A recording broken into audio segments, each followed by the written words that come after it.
Let's give a nice Vulcan Events Away Mission Orlando hello to the lovely, fabulous Jewel Staite!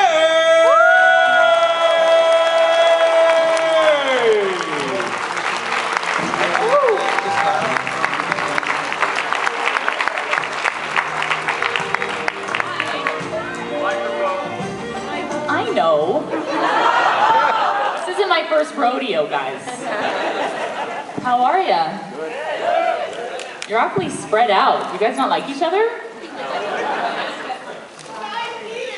What?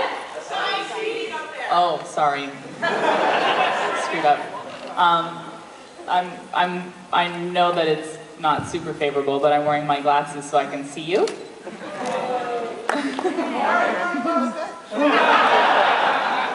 I was waiting for that. I set him up, you knock him down. So, who's got a question? Let's get the ball rolling. Step right up, step right up.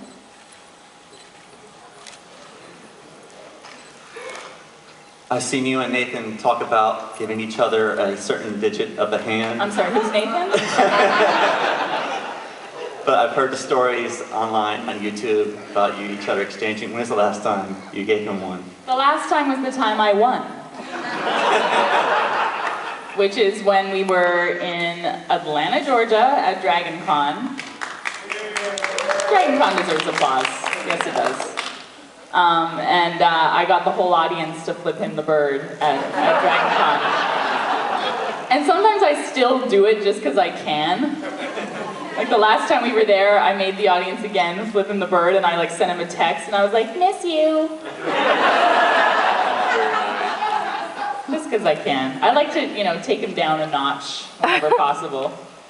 And also, what did you think when you saw Jason Momoa as Conan the Barbarian? Well, okay, don't tell him. But I haven't seen Conan. Ooh. I have seen Game of Thrones, which I love a lot. It is a little weird to see him all nudie pants. I don't know how I feel about that, because he's kind of like my brother in a lot of ways, so that's just weird and creepy. But yeah, it's a great show, and he was really great in it. I actually just saw him at New York Comic Con. I didn't really know he was going to be there. And I had my photo session, and I heard this voice behind the curtain. He was like, "Get out of the way!" And like parted the curtains and pushed the poor person aside and grabbed me and like hoisted me up in the air and tried to make out with me. And I was like, "Hi, Jason. Hello would suffice." But yeah, I have this great picture of the two of us, me going like this. He's good looking, anyways. Hi, Jewel. Two questions from Brainstorm. David Nichols said it'd be interesting to hear your answer to what it was like to make out with David Hewlett.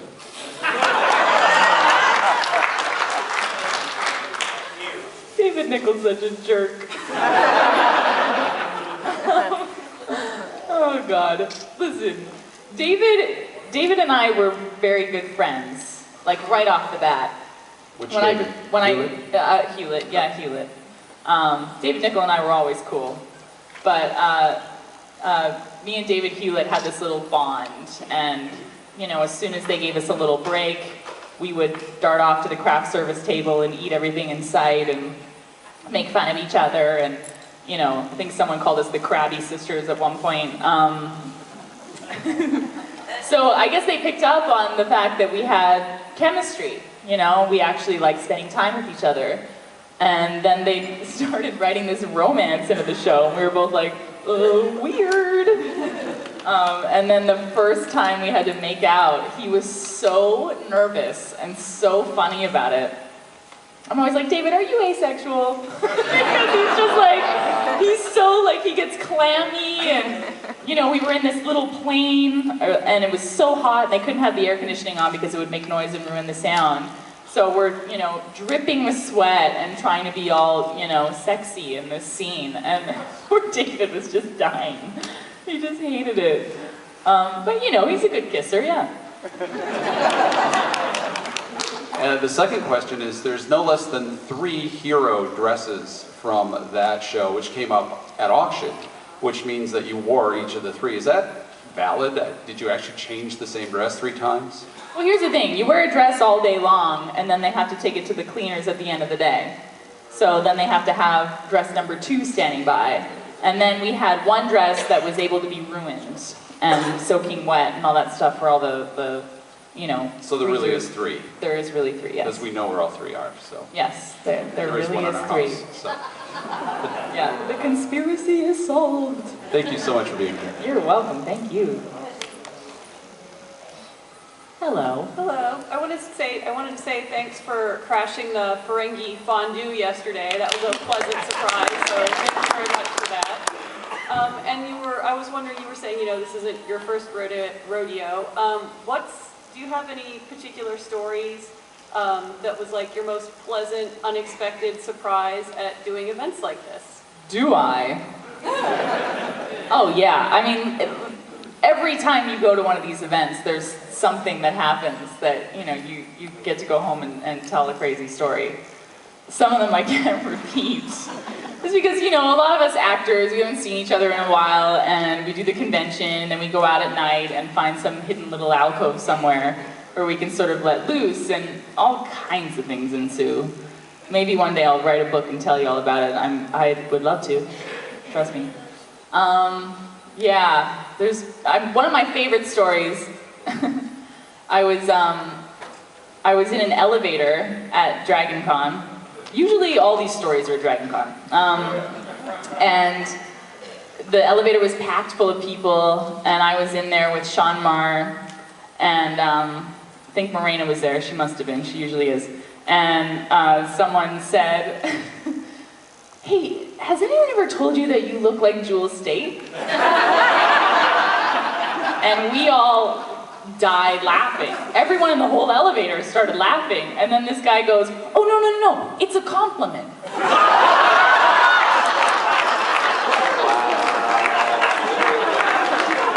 And I was just like, The elevator went ding, and I just walked out the door. Yeah, oh man. Aw, thanks. Doesn't look like wine. Hi. Hi. All right, so quite a few of your cast members on Firefly are notorious pranksters. I'd just be curious to know, what were some of the best pranks? I wouldn't say quite a few. I'm going to go with one. Nathan was always the big prankster. That was sort of his thing. He loved to, you know, just kind of catch you off guard. And I remember, like, the first time I realized that he was like that, he was putting lotion underneath the door handle of my trailer door. So I'd, like, walk up these rickety metal steps and go to open the door, and then I would, like, fall off the stairs. And Nathan would be like, "He's sick. He's sick." Yeah, he played pranks on everybody. And then I remember one time, he bought this, like, fancy new car, and he made all of us, like, go out to the parking lot and look at his car and, you know, all the features in the car. And we were like, "It's very nice, Nathan." And one time someone put a potato in the exhaust pipe of the car. And he was so mad. Like, the thing is about that guy is he can dish it, but he can't take it. And he was pissed. And no one ever admitted to doing it. So, like, for the longest time, I mean, still, no one's ever really said that it was them. I have my suspicions. Everyone thinks it was Adam. I know it wasn't Adam. I don't think Adam would do that. I think it was Ron. I do. I think it was Ron Glass. Because, like, Ron's like that. Ron's a little snake. He'll just kind of, like, stay quiet, and he doesn't say much. But, like, when it counts, he comes up with, like, the perfect dig, you know? So yeah, I don't know who did that, but I think it taught Nathan a very valuable lesson. Evening. Hi. I was wondering if you have a favorite moment or episode from any of your appearances or any of your TV shows? I usually have a favorite moment from every one, really. Any I really particular do. ones come to mind? What's that? Any particular ones come to mind? I guess probably the most recent ones. I mean, I did Supernatural. I can tell you a Supernatural story. So I came to do the show because Jensen is an old friend of mine. He and Morena did a show together called Still Life that never made it to air. And it shot in Vancouver, and because I was the only one that Morena knew in Vancouver, I would take her out every night, and Jensen would come, and the rest of her cast would come. So we got to know each other, and then ran into each other at various conventions. And then I spent a weird, week with Jared Padalecki in Australia, of all places, at some other convention. And we got toured around the Sydney Opera House, and, became buddies that way. So when they asked if I wanted to do the show, I was like, yeah, finally, God, I've been waiting. Went to the set, and Jensen is a really, really good director. He's definitely the best looking director I've ever worked with. He is. But he's very smart, and he knows exactly what he needs. He knows how to treat actors, of course. He knows how to treat his crew. You can tell that everyone was at ease and very happy to be there. And it just put this really great vibe out on the set from, the minute we started that episode. And I remember we were doing this scene. I don't know if you guys have seen it. Has anyone not seen Supernatural? Probably a few of you. But there's a scene where Jared and I are walking through the woods, and he's got me by the arm, and it's this very intense scene that kind of ends in something. I get to smack him. Anyways. And halfway through one of the takes, someone's phone started ringing. And me, being a guest, I didn't know what to do, so I just kept going with my lines. And Jared finally was like, seriously? Come on. He's like, whose phone is that? Whose phone is that? And it was one of the executive producers that had come to the set to make sure everything was running smoothly. And he had got this new iPhone, and he didn't know how to turn it off. And he was frantically pushing buttons on his iPhone, trying to figure out how to turn it off. And, we all laughed and everything. And it also, his ringtone wasn't a normal ringtone. It was an Elvis Presley song. A little less conversation, a little more. It was that. So, super distracting. So everyone, laughed at him. And it was Friday, and every Friday on every single set, you have what's called $5 Friday. And an AD, assistant director, walks around with a Ziploc bag, and everyone puts a 5 in it with their name on it. And at the end of the day, someone fishes through the bag and pulls out a 5, and whoever's name is on the 5 wins all the money. It happens every Friday night. So it was $5 Friday, and Jensen was like, are you serious? Did you just ruin Jewel's take? This is your stupid phone? And he was like, oh, I'm so sorry. And Jared grabbed the guy's phone, and he went, Jensen, and he threw it, and he threw it far. And Jensen, like a friggin' football star, gorgeous football star, goes like this, and catches the phone in midair and tucks it in his pocket. And he's like, you don't get that back until you put $100 in the Ziploc bag for $5 Friday. Thank you. And this was me. I love you. Did you win? I did not win the 5, but they let me choose. That was the best. Is at the end they were like, Jewel gets to choose $5 Friday, and everyone was like, Jewel gets to choose $5, and I was like, oh, this is so exciting. It was really cool. They treated me so well, and they were just such stars, man. I love those guys a lot. I love those guys a lot. Anyway, that's enough gushing. Who else has a question? Don't be shy, you guys. Come on. There you go. There you go. You can kind of ask me anything. I'm too candid. That's my problem. It's true. Those of you that know me, it's true. Follow me on Twitter. I talked about toilet flushing today. Thank you. Hi, Jewel. I really enjoyed your blogs, your food blog, and your writing on Blaster. And I was just wondering, have you ever thought about writing a script or writing a book even? I don't know. I don't know. The whole blog thing is very new to me. I just started that this year, and my friend Martin Garrow, who's an executive producer on Stargate, he's also producing my new show that doesn't have a name. I wish I could tell you a name, but it doesn't. but it'll come out next year, and if you follow my Twitter, I'll let you know. He's super smart, and I respect him so much, and a lot of people had told me after following me on Twitter, they were like, you should really do a blog. You should do a blog. And I was like, what would I talk about? Nothing I say is relatively interesting. And they were like, talk about everything you want to talk about on Twitter. Talk about food, talk about restaurants. And people kept saying it to me, and I said to Martin one day, I was like, ugh, do you think that's lame of me to have like a blog? And he was like, no. I don't know why is that lame? And I was like, I guess you're right. I don't know what I would talk about. And he's like, this is what I think you should do. I think you should go home, and I think you should just write. Just write one. Just write one and send it and see what happens. And I was like, okay. So I did, and I sent him the link, and I was like, I guess this is my first blog. And Martin was like, dude, he's like, you're better at this than you know. Like, just be yourself. That's the best advice I can give you. So he really pushed me and really encouraged me to do that. And it's fun. It's really fun for me. It's a release. It's a way for me to communicate. I have an email address on there that I'm very happy to answer personally, and you know, it's good fun. If you guys don't know, it's happyopu.net. HAPPYOPU. And a happy opu is a really nice way in Hawaii, where I grew up, of saying that someone is fat. It means a happy tummy. So when you say after a good meal, oh, I have a happy opu, that's like a very high compliment in Hawaii. So that's why I called it happy opu. Thank you very much. You're welcome, thank you.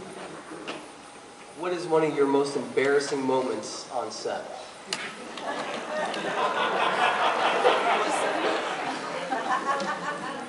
Oh, how right you are to assume I have many. You know, usually on sets, I'm pretty cool. Like I grew up on sets, and I always say that a set is the place I'm the most comfortable, and my trailer is seriously the best sleeps I've ever had. Any trailer, really, because I feel comfortable. I grew up like that. So it's like out of that environment that I really managed to embarrass myself. And this past weekend, I was in New York, and my friend C.B. Cebulski, who works for Marvel Comics, a really good friend of mine, took me to a sake tasting. And at the sake tasting, all these chefs were pairing, you know, specialty dishes with the sake. And Wiley Dufresne was there. And me being a huge foodie nerd, I saw Wiley and I was like, oh my God. And CB was like, why don't I take you over and we'll say hello to Wiley? And I was like, no, no, no. And he was like, come on. And I was like, you remember what happened with Matthew Fox? And he was like, yes, I do. Maybe we should not do that. But anyway, we went over to Wiley, and he was like, Wiley, this is my friend Jewel. And he was like, oh, hello. And he's like, she's a big fan of yours, and she just loves what you do and everything. And he's like, oh, that's fantastic. And CB was like, anyway, Jewel's in New York and is excited to meet you, and da-da-da. And the whole time, in this whole entire exchange, I'm literally doing this. Like, I had no control over my head. I had no idea what was going on. I was literally just doing this for the entire conversation. And I was like, what am I doing? And we walked away, and CB was like, God, you're an idiot. He's like, you didn't say a word for that entire conversation. And I was like, I know. I don't know what happens to me when I meet people I admire. So therefore, it's just safer to not admire anyone. Have you guys heard the Matthew Fox story? This is horrible. So, I was at San Diego Comic-Con at the sci-fi party with CB, Nathan, who else was there? Amanda Tapping was there, Maddie, my husband, was there, and we were at this crazy party, and the sci-fi party in San Diego is the place to be. Everyone's there. And everyone gets rowdy, and it goes till 4 in the morning, and it's super, super fun. So we're all there, and Maddie says very casually to me, so Matthew Fox is over there at the bar. And I am the hugest Matthew Fox fan. I mean, I watched Lost religiously, and I went to the Lost auction like a super nerd and took pictures of myself on all the sets. Like me, like coming out of the hatch, like stupid. So I'm a huge, huge fan. And there he was. And CB knows J.J. Abrams, who he was talking to, and CB was like, listen, we're gonna go over there, that's the window. I'll talk to JJ, and then you can talk to Matthew Fox. Okay. So, down my wine, and we walk over there, and CB's like, JJ, I want you to meet my friend, this is Jewel Staite, and I was like, hi JJ. Hi Matthew. And he goes, hi, nice to meet you. And CB and JJ kind of go off and start talking. And I go, so you must get this a lot. And he goes, get what a lot? And I go, no word of a lie, oh, meeting people at parties. And he's like, yeah, I guess I meet a lot of people at parties. And I was like, yep. And he goes, he doesn't know what to say, obviously. He goes, well, that's a very beautiful dress. And I go, in this voice, good night.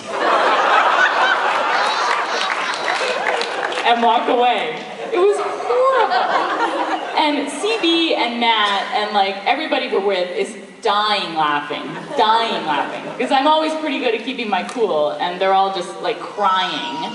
And they're taking pictures of me and Matthew doing this whole, you know, conversation. And we have this picture that is the best of Matthew looking off this way and me looking off this way for help in opposite directions.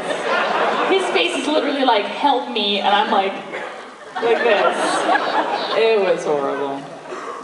So that's usually when I embarrass myself, when I meet people I happen to admire. My wife and I really loved you in Wonder Falls. My wife said that you could definitely take Jane any day.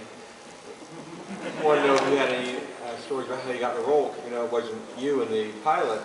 Right. Tim Minear called me and asked me if I wanted to do that show, and I went in and read for it. And yeah, that just kind of, it was a huge departure from Kaylee, so I was just excited to do something totally different. So yeah, that's how Wonder Falls came to be. And then what's weird is Shalane Simmons was on Wonder Falls as well. She played Gretchen Speck Horowitz in the pilot episode, and she and I are on our new show together that we just wrapped, that still doesn't have a title. But yeah, it's kind of weird. We have that funny little connection. So yeah. Hi Shane.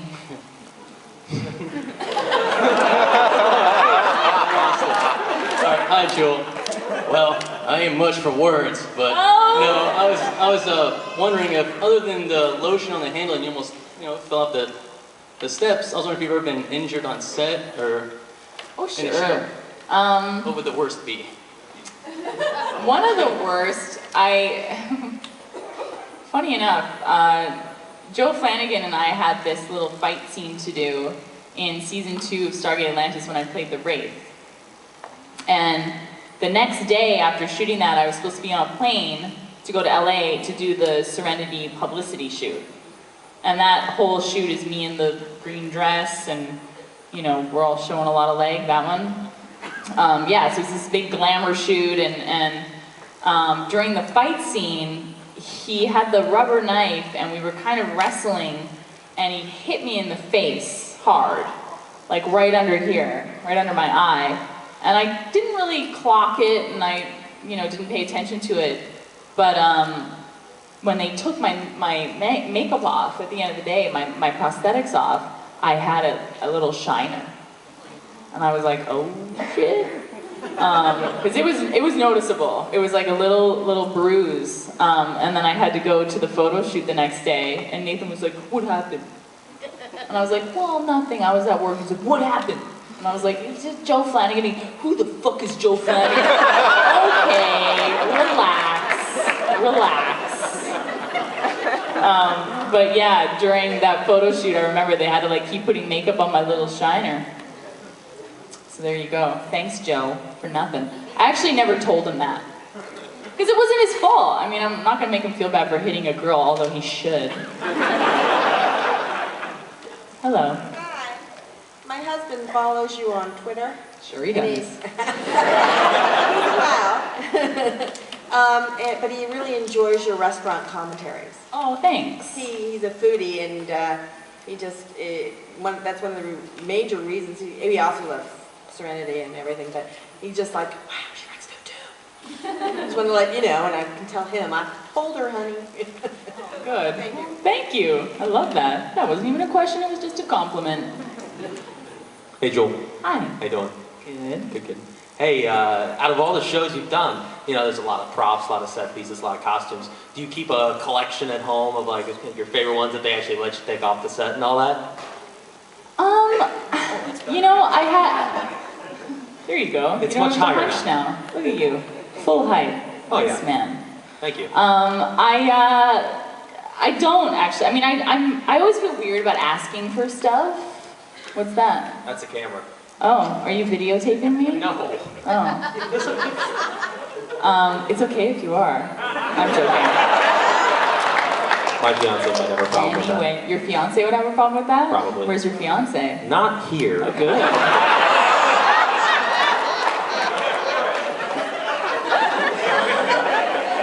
Don't encourage me. No, I'm not a big prop stealer. I remember on Firefly, the prop master gave Nathan a huge box of stuff, and Nathan was like, "I got some stuff for you," and I was like, "Oh, what do you have?" And he's like, "I have your hammock from the engine room," and that always gets an awe. You guys are so predictable. And then I have the Kaylee's room door sign. There we go. Yeah, but aside from that, I didn't really take anything. And Nathan still has like a very alarming amount of memorabilia from the set. When the show got canceled, he went through the set and just took things. And then when the movie got greenlit and they rebuilt the set, once the movie was done, he went through and also took things. And we worry that he role plays Firefly at home by his lonesome. I worry about that a lot. But, you know, whatever he has to do, guys. Whatever he has to do. Thank you. You're welcome. Hello. Hello. By the way, I don't know if anyone here knows you did a little TV show for Nickelodeon called Space Cases. Never heard of it. You have any interesting stories about that show? No. Okay.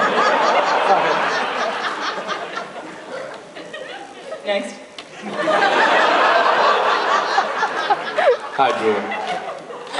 With the obvious big following from a lot of the projects you've done, especially with the internet being as big as it is and everything online, I was just wondering, do you like lurk on any of the boards or pay attention to any of the fan sites or anything? That's a bad idea, my friends. It's a bad idea. Because for every 100 people that say they love you, the one person that says they don't love you is the one thing you remember. And it sucks and it sounds silly to say, but you know, actors are insecure little people, guys. We need a lot of attention and ego boosting, and what we do every day is get rejected, basically. So to read that stuff is usually not very healthy.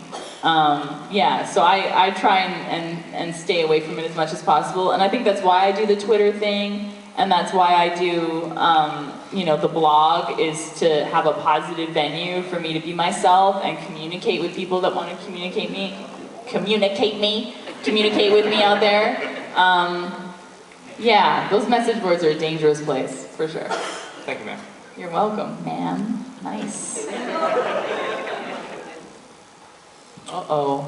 Am I in trouble? I understand you did a little show on Nickelodeon called Space Cases. Is there anything interesting that you can tell me about Space S-P-A... Wait a minute. A fucking dollar? I'm sorry. Listen, dicks, okay? I'll tell you a story about Space Cases. Talking about how Nathan has a lot of the props. And we've seen that show up in Castle, for instance. Now I know like Nathan and Adam have the shows Chuck McCassell. Has anybody ever like approached you, do anything like that, like whether it was Summer for Chuck? Not really, no. Still waiting for the call. Let me check my BlackBerry. Yeah, not yet, no. That's too tall. There you go. You seem to skew towards roles that require a lot of technical speak. How do you wrap your head around that? I don't. So there's a large number of outtakes out there that we have to see. Oh yeah, I mean I try my best to, you know, memorize it as much as possible and run it through my head. Sometimes I find writing the lines down helps for some reason. It helps it stick in my brain. But yeah, for the most part, right before every take, I just go, please don't let me screw up. And then they call action and I just rattle my way through it as best as I can. That stuff is not easy. It's tough, especially the doctor babble. And then especially when they're like, so maybe you're doing brain surgery as well in this scene. And they had a brain surgeon on set, no word of a lie, whose job it was to teach me what my hands should be doing so it looked relatively real, which is ridiculous. I mean, you don't do that to a, you know, an actress who doesn't really have any special skills in regards to medical licensing, or has ever gone to school for that matter. I went to high school for a bit. But yeah, it was tough and scary, and those days were not easy to do, for sure. So I was really happy when they started writing things for me where I was in panic mode and kidnapped and handcuffed in the woods, because that I can do. That I can do. You're welcome. You're scaring me. Go sit down. What made you decide that you wanted to be famous? The best question of the day. Oh man. Oh God, I'm so not famous, honey. Don't aw. I think when I didn't really ever decide to be in this industry, to be honest with you. I was 5 years old when I got discovered in a shopping mall, of all places, with my mom. Someone came up and asked if I wanted to be an actor and I was interested in doing commercials. And I was like, no thanks. And my mom was like, you know, Jewel, if you do that and you make money, you can buy more clothes. And I went, okay. So I got an agent and I started booking work and then I just never left. And I realized that like this passion kind of found me and that's what I was meant to do. And you know, I love it. I love it. I mean, it's the best job in the world. Once you're on the set and you've got that role and you're so passionate about it and you're passionate about all the people you're working with, there is no better feeling. It's literally, it's a high. It's a high. And you're just constantly trying to get that feeling back. So I could never give it up. I could never do that. You're welcome. But you can call me famous anytime you want. Hi. Hi. One of the best and creepiest You kind of look episodes... like David Duchovny. Has anyone ever told you that? You just read my mind because I was going to ask you, one of the best and creepiest episodes of The X-Files is the one that you were in. And I was just curious if you have any stories about it. I had just wrapped this show called Space Cases you guys have never heard of. And I went back to Vancouver and they asked me to audition for the X-Files and I was tired and had just come off the 6-month shoot and I just wanted to see my friends and go to school and go to birthday parties. And my mom was like, I think you'll regret it. I think you'll regret it if you don't go. And I was like, I don't want to go. And she's like, you can do this. I mean, this is easy. Just go in and do it. So I went in and did the audition and booked the part. And it was the hardest thing I've ever done. It was a lot of crying and you know, being kidnapped and abused.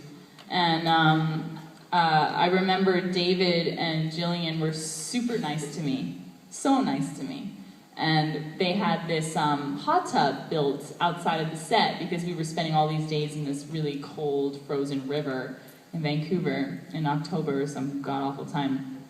And between setups, they would rush us back to the hot tub. And I was sitting in a hot tub with Gillian Anderson and David Duchovny, fully clothed, getting our makeup touched up in the middle of the woods. I was like, this is the weirdest. But yeah, they were very, very lovely, and yeah, David was like, don't quit, and you know, persevere, and I was like, yeah, maybe. Thanks. You're welcome. First of all, thank you for telling us your nervous stories, because none of us here have ever said anything stupid to someone we admire.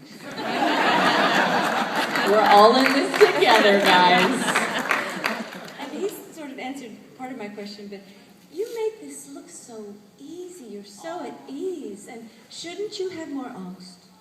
And have you ever played a role that, I was going to say, have you ever played a role that really took you very far away from who you are? Oh, definitely. Yeah, definitely.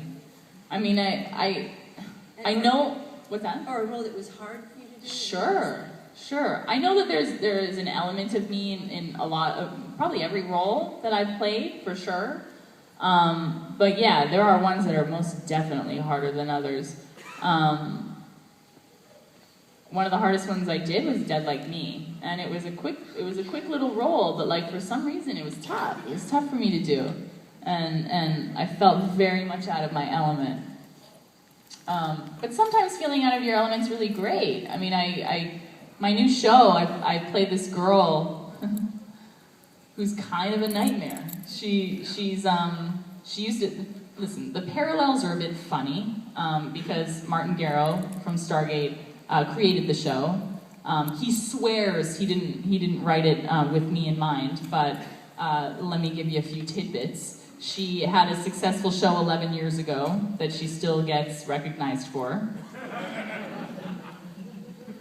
She's a veteran and kind of a little bit jaded and sort of like this go-getter, has a sarcastic sense of humor. But at the same time, you know, she can be really, really nasty, and she's always way too overdressed. And the show is about this group of actors who are out of work, living in this apartment complex that actually exists in LA. It's called Highland Gardens.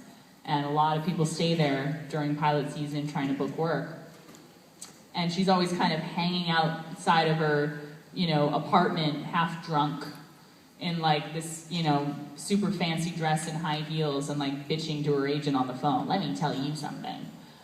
So she's a lot of fun to play. She's super campy, and they just kind of let me go. They let me go to town, and I was like, really? Is this too much? And they were like, no, just keep going. So I got to watch the first 2 episodes. I'm not supposed to tell anybody that, oops. But he showed me the rough cuts of the first 2 episodes, and I was so excited, because it's a departure. It's a departure, and I think it's something that I think you will really enjoy. It's a good show. It's a good show. It's got a lot of talented people in it. So at some point next year it'll come out and it'll actually have a name. But yeah, it's fun. Anybody else have a question? No? What is your favorite horror movie of all time? Ooh. So what constitutes as horror? I mean, are we talking like scary movies or like a lot of gore or what? 1950s on up. Oh. Well, that's not really horror. I mean, I think one of the scariest movies I've ever seen was called The Orphanage. It's a Spanish movie, and not a lot of people have seen it, but I think it's amazing, amazing. It makes me cry, and it also scares the daylights out of me. I love that movie. I love a good scary movie. I'm one of those weirdos that likes to go into the theater and like watch movies like this. I'm one that goes in there and cheers for the villain. You do? Yeah. I like a guy who cheers for the villain. I think Madeline has a question. Hi, honey. Hey. What's your favorite TV show? That's a good question. Well, since Lost is gone, I like a lot of TV. I watch a lot of TV. Homeland. I love this show called The Good Wife. I think it's really underrated. It's a really, really good show. Everyone says that. Every time I say I love The Good Wife, someone goes, my mom likes that show. What else? Homeland. I haven't seen Homeland yet. Don't tell her I said that. She'll kill me. I heard she's like all naked on that too. What's going on? What other shows do I love? I love Parenthood. I think that's a great show. I kind of watch some reality TV. Boo. Top Chef. Ooh, yay. I have to watch Top Chef. And Top Chef Just Desserts. And is it just me, or are all pastry chefs out of their goddamn minds? Like crazy people. I love that show. So yeah, Too Much Sugar. That's right. What's your favorite show? My favorite show is actually Doctor Who, and that brings me to another question. Do you wish that you were on Doctor Who? I wish a lot of things, Madeline. Yeah, I've been asked a lot that lately. I think because of the...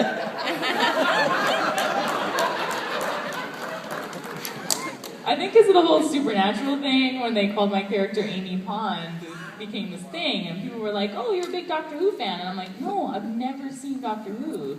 And then there was a Dragon Con picture that was floating around where I was like being strangled by an angel, this like person dressed as one of the angels from Doctor Who. I don't know, listen, Nathan and Alan and I had a couple cocktails, and this person was standing there frozen, ready to take pictures with people, and I was like, strangle me. And they, you know, the boys were taking pictures. I don't know how that ended up on the internet, but it did. A lot of things do. So yeah, I haven't seen it yet, but I promise you that I'm gonna start watching it. What season should I start with? Don't say number 1. Well, you should start with the new season, because you'll get really into it, and you'll just start loving it.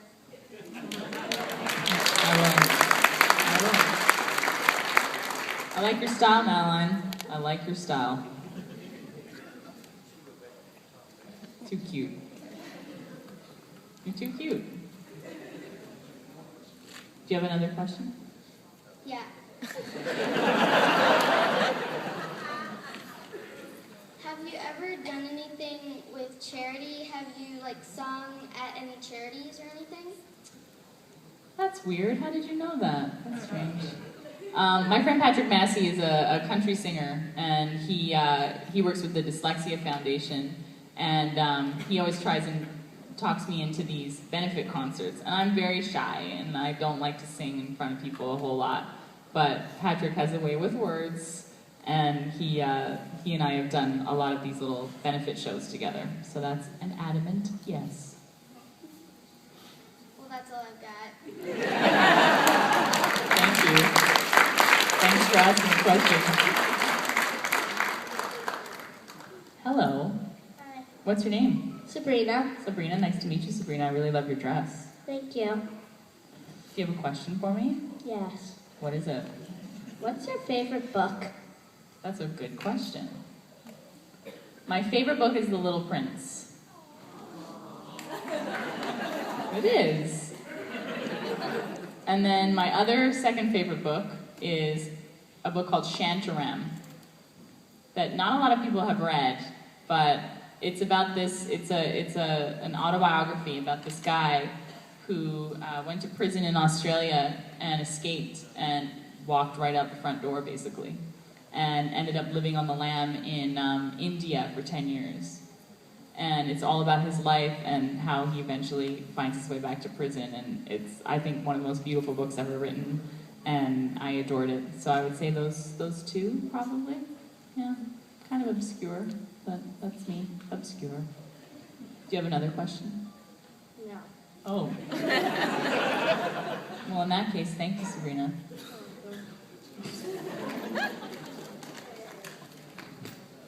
Hello. Hi. Okay, I kind of have 3 questions rolled into one. Great. Okay, what was your favorite season of Lost? Who is your favorite character? And who do you think the sexiest guy was on the show? Fully loaded questions. Fully loaded. My favorite season would probably be season 2. Yeah, that was the most shocking season of all. That's kind of when I fell in love with Ben a little bit. I think Ben is fierce. He's such a great villain.